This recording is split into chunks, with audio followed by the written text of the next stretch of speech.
నమస్తే KNR channel కి స్వాగతం. ముందుగా బులెటిన్ లో హెడ్లైన్స్. మాజీ ఎమ్మెల్యే మరియు పార్టీ రాష్ట్ర అధికార ప్రతినిధి శ్రీ రాజమల్లు శివప్రసాద్ రెడ్డి ప్రెస్ మీట్. పోలవరం ప్రాజెక్టును పరిశీలించిన ముఖ్యమంత్రి శ్రీ నారా చంద్రబాబు నాయుడు.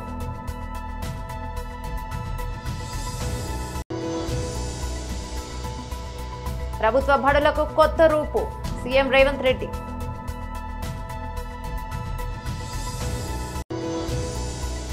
ఆ దేశ ఆర్థిక వ్యవస్థ బ్రహ్మాండంగా మెరుగుపడుతోంది, కానీ తెలంగాణ రాష్ట్ర ఆర్థిక వ్యవస్థ కుప్పకూలిపోతోంది.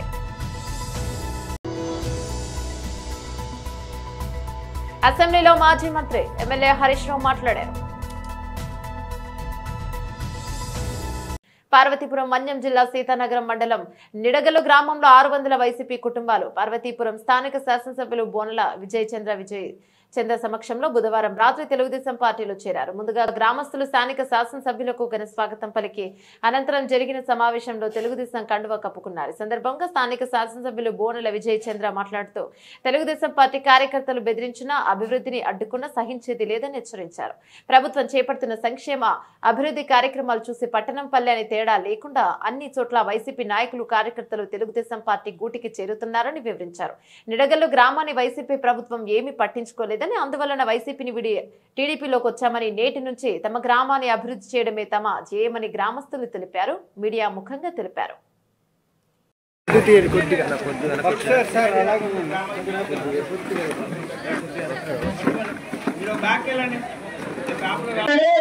ఎక్కువగా పనిచేయాలి. ఇంతకు ముందు చాలా చోట్ల చెప్పారు అందరూ కూడా 3 రెక్కలు. ఆ రెక్కలు ఎక్కడికి పోయేది లేదు, ఎక్కడున్నారో తెలీదు. వాళ్ళు చేసిన వ్యవహారాలు రెక్కలు కాదు, చాలా గొప్పలు ఉన్నాయి. అవన్నీ ఉన్న ప్రభుత్వం తీసుకునే ఉంది. వీళ్ళందరూ గమనిస్తూ ఉన్నారు.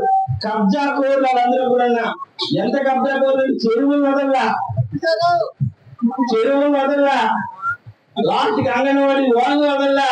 ఒకటే చెప్తున్నా, మేము ప్రతిపక్షంలో ఉన్నప్పుడే మిమ్మల్ని దండానికి వచ్చాం, గుర్తు పెట్టుకోండి. అధికారంలో ఉన్నాం, ఈ సీట్ అంతని చెప్తున్నాను. తెలుగుదేశం కార్యకర్తలు కానీ అభివృద్ధి కానీ ఆటంకపరిస్తే బట్టలిప్పి రోడ్డు మీద నుంచి పెడతానని మరొకసారి తెలియజేస్తూ, తెలుగుదేశం కార్యకర్త అంటే ఒక సైనికుడు, పసుపు సైనికుడు. మీరందరూ కూడా పసుపు సైనికులు. మనందరికి అధిపతి చంద్రబాబు నాయుడు, మనందరికి సేనాధిపతి లోకేష్ గారు మరొకసారి తెలియజేస్తూ, ఆ అధ్యక్షతన ఈ రాష్ట్ర అభివృద్ధిలో నాతో పాటు మీరు కూడా ఉండాలని మీ అందరికీ తెలియజేస్తూ, ఈ అవకాశం ఇచ్చిన గ్రామ ప్రజలందరికీ మరొకసారి తెలిసి వంచి నమస్కారాలు చేస్తున్నాను. సీతానగరం మండలం నిడగల్లు నా పేరు గాజా శ్రీను. సీనియర్ కార్యకర్తగా 25 సంవత్సరాల పడి మనం చేస్తాను.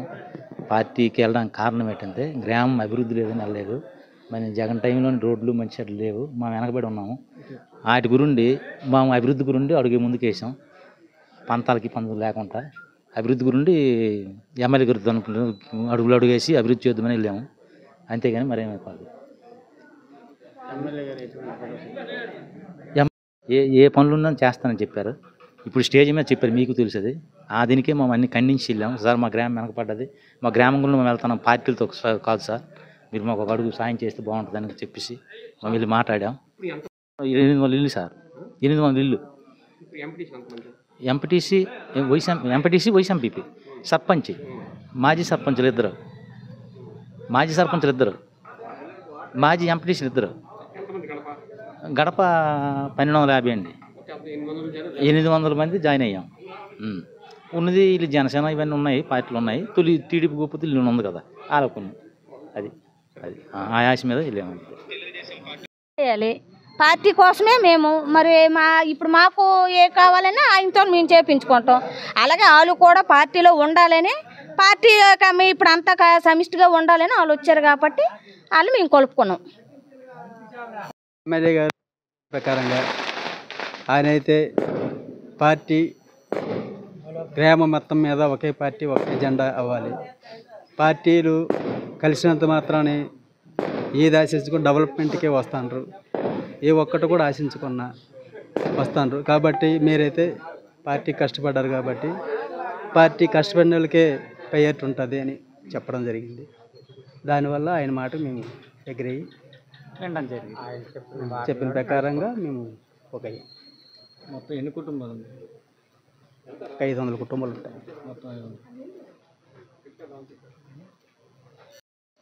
ఈరోజు మా ఎమ్మెల్యే గారు అయితే మట్టుగా మేము పార్టీకి అప్పుడు ఉండడం అయితే ఫస్ట్ ఉండేటప్పుడు అందరూ కూడా వైసీపీలో ఉండాలి. మేము ఒక్కలం పార్టీ జెండా పట్టుకొని వచ్చాం. ఆ పార్టీ జెండా పట్టుకొని వచ్చిన తర్వాత మేము మాకున్న అభిమానులు, పార్టీకి ఉన్న అభిమానులు 41 ఓటు మెజార్టీ తెప్పించాం. తెప్పించిన తర్వాత ఎమ్మెల్యే గారు మాకు ఎంతో స్వాగతం పలికారు. దాన్ని ఏంటంటే ఎమ్మెల్యే గారు ఒకటే చెప్పారు. ఇంతకుముందు మాకు 2 ఎలక్షన్లు అయ్యాయి, స్కూల్ ఎలక్షన్లు, చెరువు సంఘాలు అయ్యాయి. అడ్జస్ట్మెంట్ మీద రేపు పొద్దున ఈ గ్రామంలో ఇంత పెద్ద గ్రామము, ఇంత పెద్ద గ్రామంలోన ఏ డిస్టర్బెన్స్ రాకూడదు, గ్రామం వల్ల ఒకటే ఉండాలి ఎమ్మెల్యే గారు చెప్పారు. చెప్పిన ప్రకారంగా ఆయన మాటకైతే మేము అడ్డుదాటం.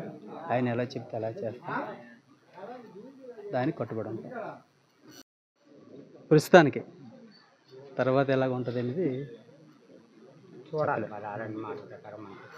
ప్రకారంగా మన గౌరవనీయ శాసనసభ్యులు బోనెల విజయచంద్ర గారి ఆదేశారంగా మేము సుమారుగా 5 సంవత్సరాల మటుగట్టుకు మన మాజీ సర్పంచ్ గారు శంకర్రావు కానీ, మంగమ్మ గారు కానీ మేము తెలుగుదేశం పార్టీ అనుకుంటూ కూడా ఉన్నాం. ఈ గ్రామంలో పూర్తిగా వైసీపీ అయ్యేటప్పుడు కూడా మేము పార్టీ కొండమనుకొని ఉన్నాం. కష్టపడ్డాం, బాగా కష్టపడి 42 ఓట్లు 45 ఓట్లు కూడా మెజార్టీ తెచ్చిన తర్వాత గౌరవ ఎమ్మెల్యే గారు మాకు చాలా అభిమానించారు, గౌరవించారు. కానీ హైకమాండ్ ఆదేశ ప్రకారంగా 2 ఎలక్షన్లు జరిగాయి. కొద్ది డిస్టర్బెన్స్ అనేది ఉన్నది. ఆ డిస్టర్బెన్స్ అనేది ఉండకుండా ఉండాలి. ఎవరు మీరు బయట వాళ్ళు కాదు, మీ అన్నదమ్ములే కాబట్టి మీరు కలిసిమెలిసి ఉండండి. మీరు కష్టపడి మాకు పనిచేశారు కదా, పార్టీ కోసం కష్టపడ్డారు కాబట్టి మీకు నేను అండదండలు అన్ని రకాల మీ తర్వాతే వాళ్ళు కావాల్సిన ఏవైనా పని కోసం అంటూ వాళ్ళు ఏవైనా అభివృద్ధి కార్యక్రమాలు అనేది పని కోసం ఏమైనా వస్తే వాళ్ళకి ఉంటే మీ తర్వాత వాళ్ళని కూడా ఎమ్మెల్యే గారు మాకు భరోసా ఇచ్చారు. ఆ భరోసా ప్రకారంగా మా నాయకుడు గాదాపు మంగమ్మ గారు, తాతబాబు గారు కూడా దానికి ఏకీభవించి పార్టీలోకి వాళ్ళని ఆహ్వానించడానికి ఈయన ముందుగానే వచ్చేసి దాని ప్రకారంగా మన గౌరవ ఎమ్మెల్యే గారు అయితే మాత్రం ఈరోజు ప్రోగ్రామ్ అనేది జరిగింది. దానివల్ల అయితే మాకు ఏ విధమైన నష్టం అనేది ఉండదు. ఎందుకనంటే ఎమ్మెల్యే గారు మాకు భరోసా ఇచ్చారు. ఎమ్మెల్యే గారు భరోసాకే మాకు కట్టుబడి ఉన్నాం. మాజీ ఎమ్మెల్యే మరియు పార్టీ రాష్ట్ర అధికార ప్రతినిధి శ్రీ రాచమల్లి శివప్రసాద్ రెడ్డి ప్రెస్ మీట్ నిర్వహించారు. మీకు సొంతం చంద్రబాబు నాయుడు గారికి వాళ్ళ సొంత తమ్ముని మీదనే ప్రేమ లేదు, ఇంక వివేకానంద రెడ్డి మీద ఏం ప్రేమ ఉంటుంది? పోనీ ప్రజాస్వామ్యం పట్ల గౌరవం ఉంది కాబట్టి హత్య జరిగింటే మేము మాట్లాడుతున్నామంటే మీకు ప్రజాస్వామ్యం పట్ల గౌరవమే లేదు. అందుకు ఉదాహరణ కావాల్సి ఉంటే ఎన్టీ రామారావు వెన్నుపోటు, ఎన్టీ రామారావు మరణము, ఈ బుద్ధి మీరు చేస్తా ఉంటే అరాచక పాలన, ప్రజాస్వామ్యానికి విరుద్ధము. చెప్పిన హామీలను నెరవేర్చకుండా తుంగలో దొక్కి పరిపాలన చేసే విధానమే ప్రజాస్వామ్యానికి విరుద్ధం. అంటే మీకు ప్రజాస్వామ్యం పట్ల గౌరవం లేదు. పోనీ అహింసావాదం అన్నాం, మేము హింసను వ్యతిరేకిస్తాం, శాంతియుతమైన వాతావరణాన్ని ప్రేమిస్తామంటే అది నేను సత్యనమ్మను మీ మాట.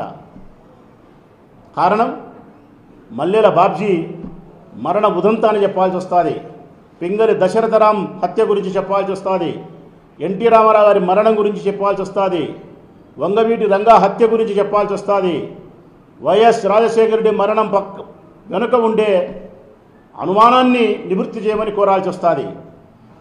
ఇట్లా ఎన్నో చెప్పాల్సి వస్తుంది. అంటే మీకు అహింస పట్ల ఏమాత్రమే కానీ గౌరవం లేదు. మరి మీకు అహింస పట్ల గౌరవం లేక, ప్రజాస్వామ్యం పట్ల గౌరవం లేక, వివేకానంద రెడ్డి పట్ల ప్రేమ లేక 6 సంవత్సరాలనే టీవీ సీరియల్ మాదిరి వివేకానంద రెడ్డి హత్య గురించి ఆమెన మీరు మాట్లాడుతూనే ఉండారు, వండి వారుస్తానే ఉండారు, రాస్తానే ఉండారంటే ఎవరి మీద మీకు ప్రేమ ఉంది? ఇది ఇట్లా రాస్తారు, ఇది ఇట్లా. ఈ మధ్యకాలంలో 4 ఏళ్ళు 6 ఏళ్ళ నుంచి రాస్తా అనేది ఇట్నే.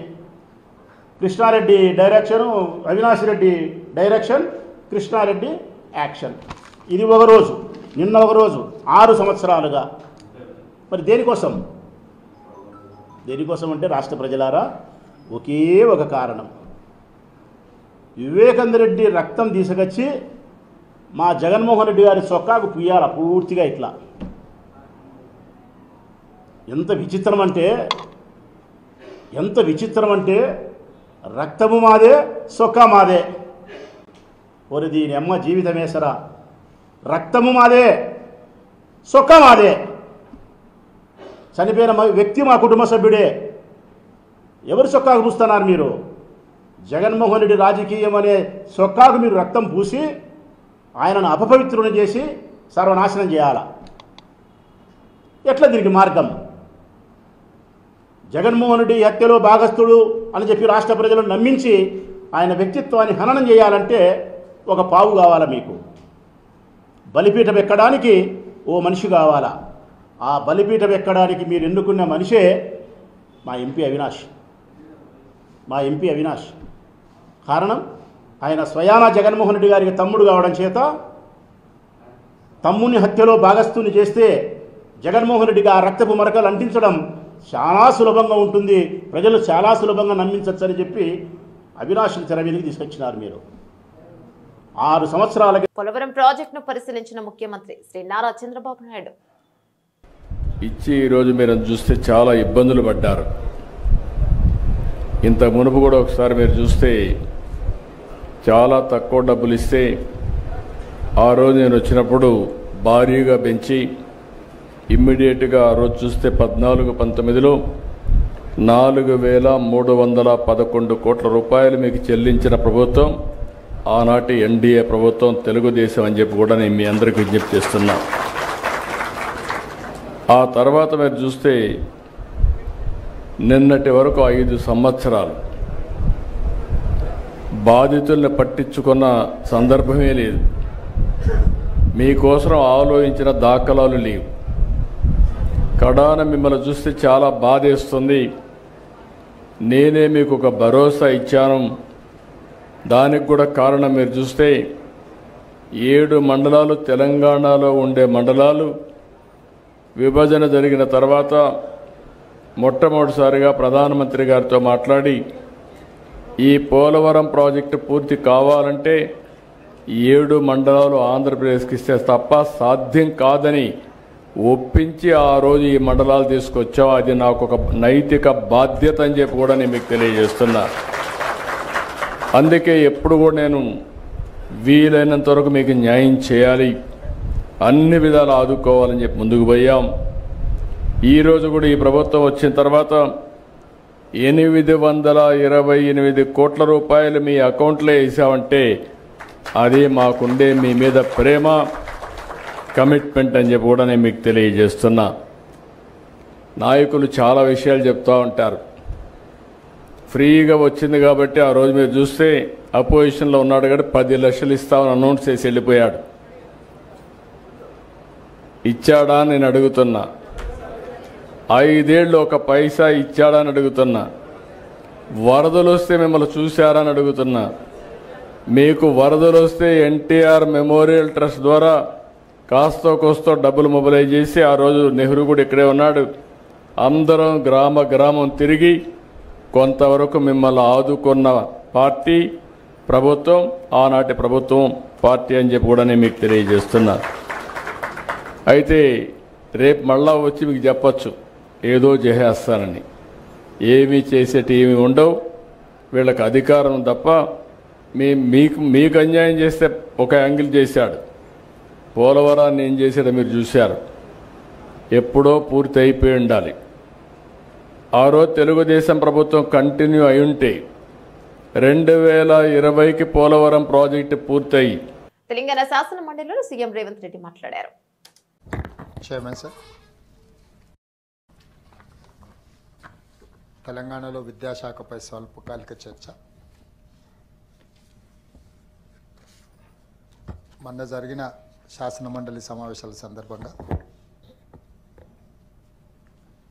సభ్యులు లేవనెత్తిన అంశాలు, ఏవిఎన్ రెడ్డి గారు కొన్ని విద్యా మీద ప్రస్తావించిన అంశాలు, సూచనలను దృష్టిలో పెట్టుకొని నాకు ప్రత్యేకమైన ఆసక్తి విద్యాశాఖ మీద ఉన్నది. ఇందులో తీసుకురావాల్సిన సమూలమైన మార్పులు, ఈ సమూలమైన మార్పుల కోసం మీ వైపు నుంచి సలహాలు, సూచనలు కావాలి. తప్పకుండా ఒక షార్ట్ డిస్కషన్ పెట్టుకొని ఒక పూర్తి స్థాయిలో చర్చ ఈ సభలో చేద్దాం. మళ్ళీ తప్పకుండా సభకు నేను వచ్చి కూర్చుంటానని చెప్పడం జరిగింది. శాసనసభలో జరుగుతున్న చర్చల సందర్భంగా ఈ అంశాన్ని సహచార మంత్రివర్గ సభ్యులు దామోదర్ రాజనరసింహ గారికి సూచన చేసి వారిని పూర్తి స్థాయిలో ఈ అంశాలు సూచనలు నోట్ చేసుకొని ప్రభుత్వం తీసుకోబోయే నిర్ణయాలలో వారి పాత్ర ఉండాలని, వారికే ఎందుకు ప్రత్యేకంగా ఈ బాధ్యత అప్పచెప్పిన అంటే, by education is an engineer, by nature is an social doctor. సమాజంలో ఉన్న రుగ్మతల పట్ల, సామాజిక సమస్యల పట్ల వారికి ఉన్న నిశ్చితమైన పరిశీలన, ఈరోజు సభ్యులు ఇచ్చే సలహాలు సూచనలు తప్పకుండా భవిష్యత్ మన ప్రణాళికలకు ఉపయోగపడతాయని చెప్పి ఆలోచనతోని వారికి ప్రత్యేకంగా ఈ బాధ్యతను అప్పచెప్పడం జరిగింది. ఈ షార్ట్ డిస్కషన్లో శ్రీమతి వాణీదేవి గారు, బల్మూర్ వెంకట నరసింహరావు గారు, ఏవిఎన్ రెడ్డి గారు, ఎగే మల్లేశం గారు, అలుగుబెల్లి నర్సిరెడ్డి గారు, కూర రఘోత్తం రెడ్డి గారు, తక్కలపల్లి రవీంద్రరావు గారు, ప్రొఫెసర్ కోదండరామ్ గారు, తీన్మార్ మల్లన్న గారు, మీర్జా రియాజుల్ హుసేన్ ఎఫ్ఎండి గారు, కల్వకుంట్ల కవిత గారు, జీవన్ రెడ్డి గారు, బాన్ ప్రసాదరావు గారు, కౌన్సిల్ వైస్ చైర్మన్ పెద్దలు బండా ప్రకాష్ గారు, వీరందరూ చాలా సుదీర్ఘంగా చాలా కీలకమైన అంశాల మీద వారి సలహాలు సూచనలు ఇవ్వడం, వాటన్నిటిని కూడా మా మంత్రి గారు నోట్ చేసుకొని దానికి సంబంధించిన వివరాలను అన్నిటిని కూడా ప్రభుత్వం దృష్టికి తీసుకురా ప్రయత్నం చేస్తారు. అదేవిధంగా ఈరోజు మా అధికారులకు నేను ఆదేశాలు ఇస్తున్నా,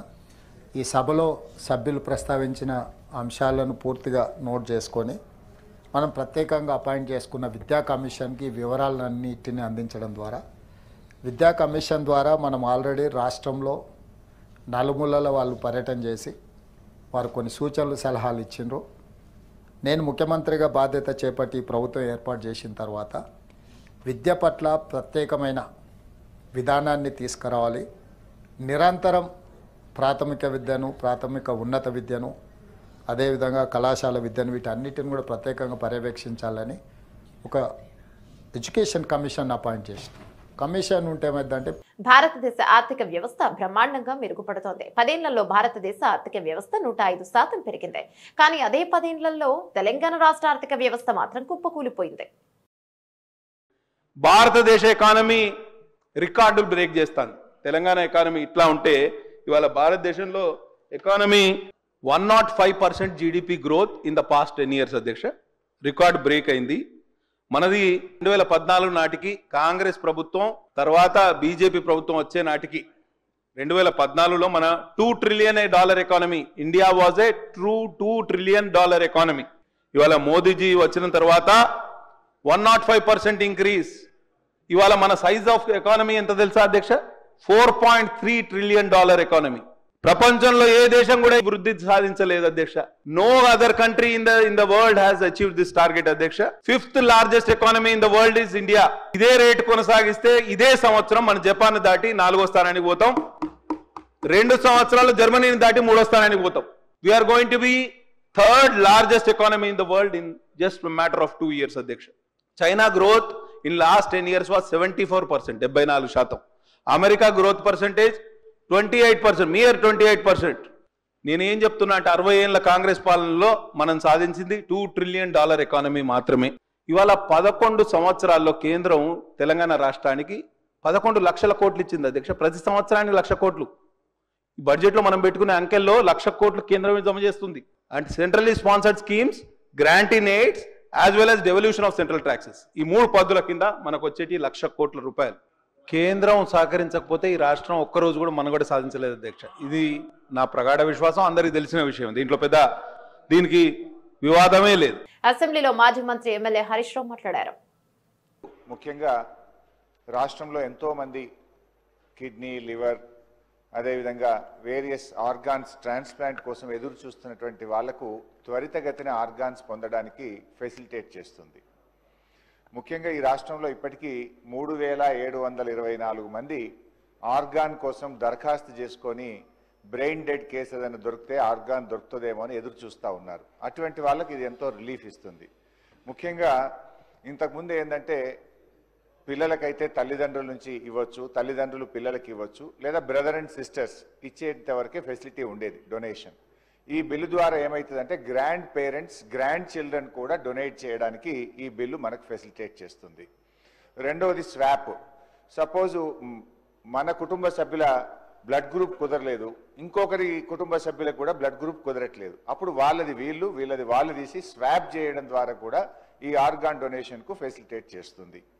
తర్వాత ముఖ్యంగా ఇది మొన్న ఈ మధ్య మనం చూసాం, హైదరాబాద్లో కిడ్నీ రాకెట్ ఒకటి చూసాం. అటువంటి దాన్ని కర్బ్ చేయడానికి, కఠినమైన చర్యలు తీసుకోవడానికి, అటువంటి దాన్ని నిరోధించడానికి కూడా ఈ బిల్లులో కఠినమైనటువంటి చట్టాలు కూడా పెట్టారు.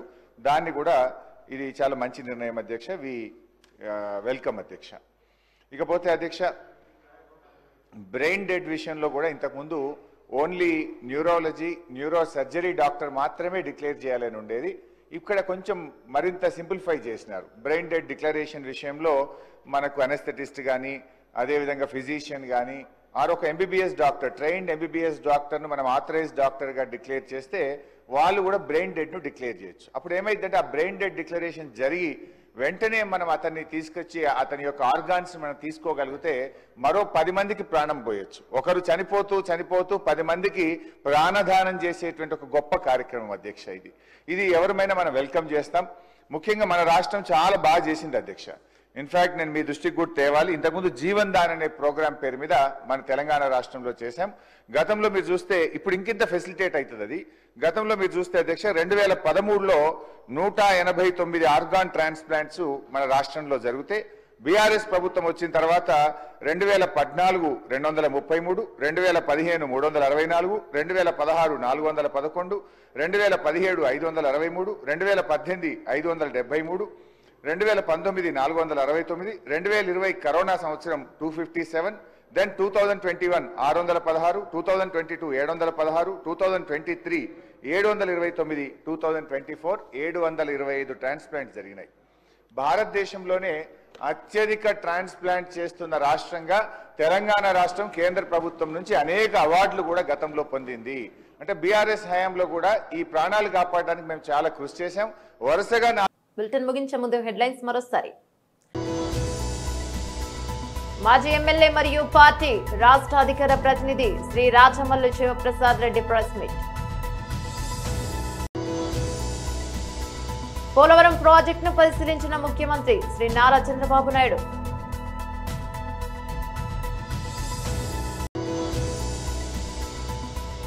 ప్రభుత్వ బడులకు కొత్త రూపు సీఎం రేవంత్ రెడ్డి.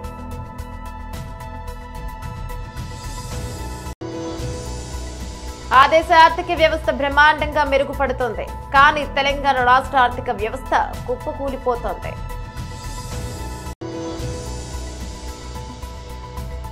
అసెంబ్లీలో మాజీ మంత్రి ఎమ్మెల్యే హరీష్ రావు మాట్లాడారు. ఇవి బులెటిన్లోని డీటెయిల్స్. మరో బులెటిన్లో మళ్ళీ కలుసుకుందాం. అంతవరకు సెలవు. నమస్తే.